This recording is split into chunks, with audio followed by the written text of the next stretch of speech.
등장을 하는데 은행의 신용 창조, 은행이 신용을 창조한대. 은행이 신용을 창조한대. 그래서 그로부터 우리가 통화 승수라는 걸 배울 거예요. 통화 승수 혹은 통화 이꼴 화폐니까 얘를 이제 화폐 승수라고도 표현할 거다. 승수 어제 배웠지? 승수 멀티플라이어. 사실 수리적으로는 어제 배운 개념이랑 똑같은 건데 적용되는 토픽이 다르기 때문에 이제 통화 승수를 볼 거다. 통화 승수. 자, 이거를 보기 위해서는 기본적으로 우리 은행 제도가 어떤 식으로 운영되는가를 봐야 되는 건데 사실은 여러분들 은행은 뭐 먹고 살아요? 은행은 뭐 하는 기관이지? 뭐라고? 예대마진. 똑똑한데? 예대마진이 뭐야? 예금이랑 대출이랑 차이? 좀 더 정확하게. 그렇지. 똑똑해요. 예대마진. 그래서 은행은 사실 민간이 예금을 하고 그거를 이제 대출을 해주는 거지. 사실 금융기관이 뭐야? 금융은 뭐의 약자지? 원래는 자금의 융통이다. 자금을 융통하는 기관이다. 그래서 그게 금융이잖아, 그렇지? 그래서 중간 매개체로서 역할을 하는 거야. 금융은, 은행은, 그렇지? 그래서 이제 예금을 해서 대출을 해주는데 친구가 말한 것처럼 예대 마진, 예금 금리랑 대출 금리 중에서 뭐가 더 크다? 대출 금리가 더 크니까 그 마진 가지고 먹고 사는 애들이라는 거지. 그래서 얼마 전에 막 뉴스에 나왔잖아. 이번에 그 중앙은행이라든지 혹은 미국 연준이 금리를 올림으로 인해 가지고 대출 금리를 많이 올렸는데 얘네 항상 하는 짓이 그렇지. 하는 짓이 그렇지. 여기 혹시 하여튼. 대출 금리는 높이는데 예금 금리는 크게 안 높였다는 말이지. 그러면 예대 마진이 커져서 요번에 수익성이 엄청 좋았다고 막 그래서 욕 먹고 그러는 거죠. 여튼 예대 마진 가지고 그거를 한다. 오케이. 자, 무슨 얘기하려고 그랬지? 은행의 신용 창조를 이제 살펴볼 거예요. 그래서 신용 창조가 도대체 뭔가를 봅시다. 그래서 거기 나와 있는 얘 가지고 설명을 할 건데, 자, 갑이라는 사람이 자기 금고에 있는 1,000만 원을 A은행에 예금했대. A은행이 있는데 갑이라는 애가 있었어. 갑. 그래서 얼마를 예금했대요? 1,000만 원을 예금했대. 1,000만 원을 예금했다. 그러면 은행은 1,000만 원 다 대출해줄까 안 해줄까? 1,000만 원 다 대출해줄까 안 해줄까? 왜 안 해줘? 1,000만 원 들어왔으니까 1,000만 원. 예대 마진 1,000만 원 들어왔으면 1,000만 원 대출해주는 거 아니야? 왜 아닐까? 법으로 막았어? 법으로 왜 막았을까? 막은 이유가 있을 거 아니야. 다 대출하지 못하게 막은 이유가 있겠지? 그게 뭐야? 다 대출하지 못하게 한 게 뭐지? 지급을 준비하라는 거야. 지급 준비금을 갖고 있으라는 거야. 지급 준비금이 뭐지?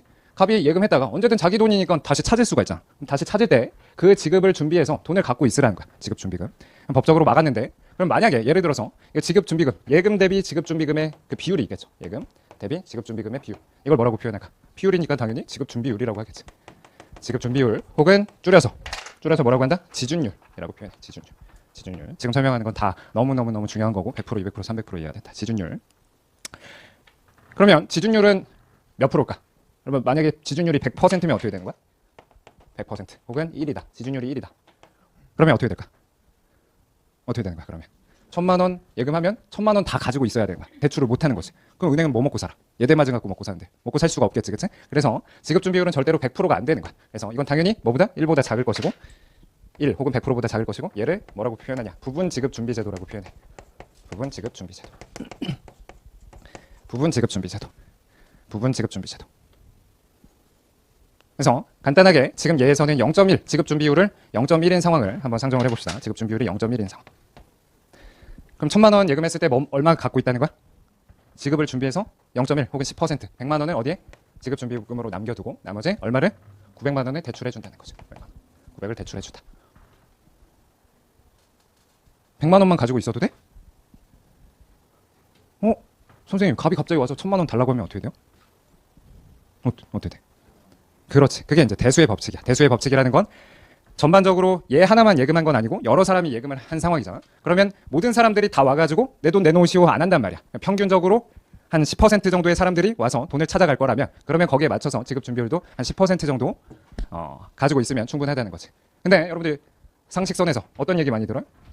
은행은 기본적으로 망하기 쉬운 구조야. 얼마 전에 미국에서 저축은행도 망했고.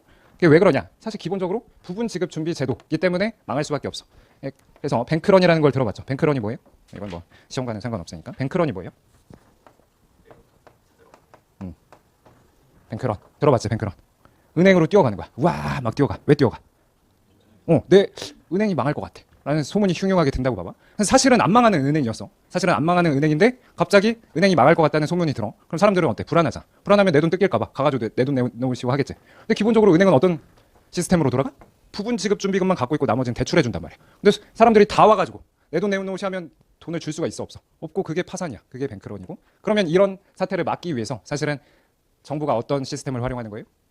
중앙은행 혹은 정부 혹은 한국은행이 그래서 보호를 해주는 거지. 예금자 보호법이라는 걸 해가지고 기본적으로 뭐 5천만 원까지는 무조건 은행이 망하더라도 보장을 해주겠다. 그러면 적어도 5천만 원 미만으로 예금한 사람들은 달려가지 않을 거 아니야. 이런 뱅크러스 사태를 막을 수 있겠지, 그렇지? 그래서 이런 은행 시스템은 기본적으로 붕괴될 수 있는 시스템이긴 한데 그거를 정부가 막고자 하기 위해서 예금 보호법 이런 법적인 제도를 시행하는 거예요. 지나간 얘기였고 사실 시험과는 상관없었지. 앞으로 이제 친구들이나 조카들이 뱅크런이 뭐야? 그러면 말해줄 수 있겠지, 그렇지?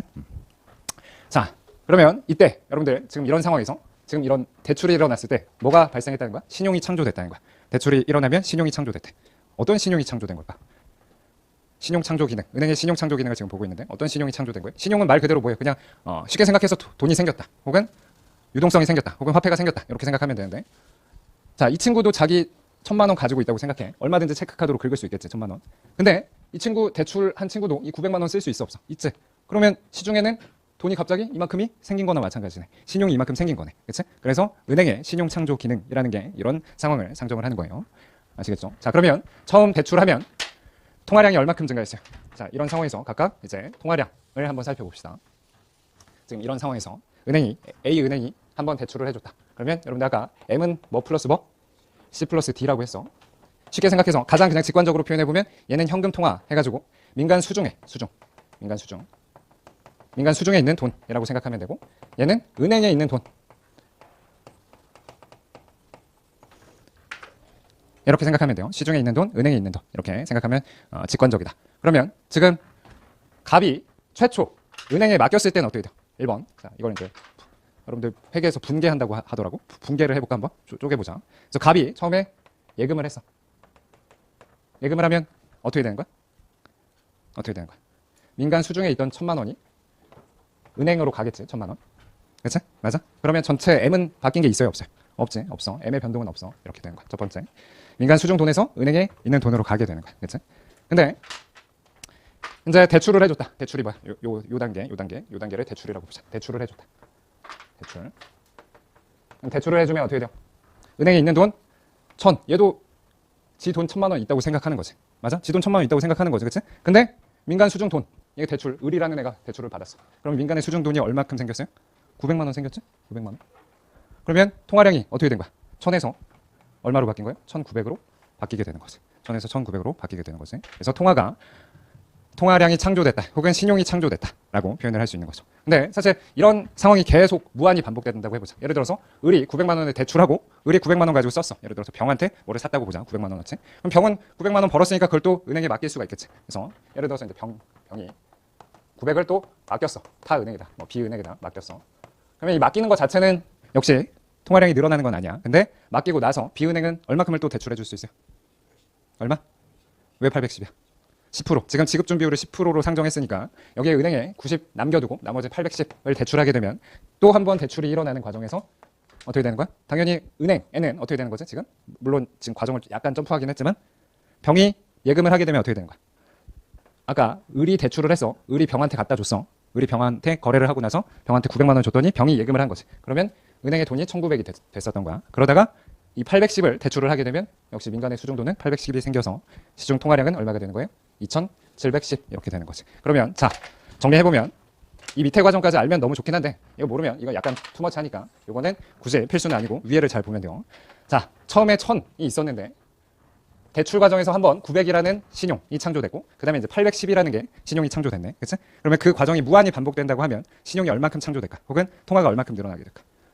어제 배운 무한등비급수에서 900이 처음 출발점이었고 그 다음에 810, 그 다음에 여기에도 0.9를 곱한 얼마가 있겠죠. 그러면 이런 은행의 신용 창조 과정에서 얼마큼의 통화량이 늘어나게 돼요? 통화량은 얼마큼 늘어난다? 1-공비인데 여기서 공비가 얼마큼이에요?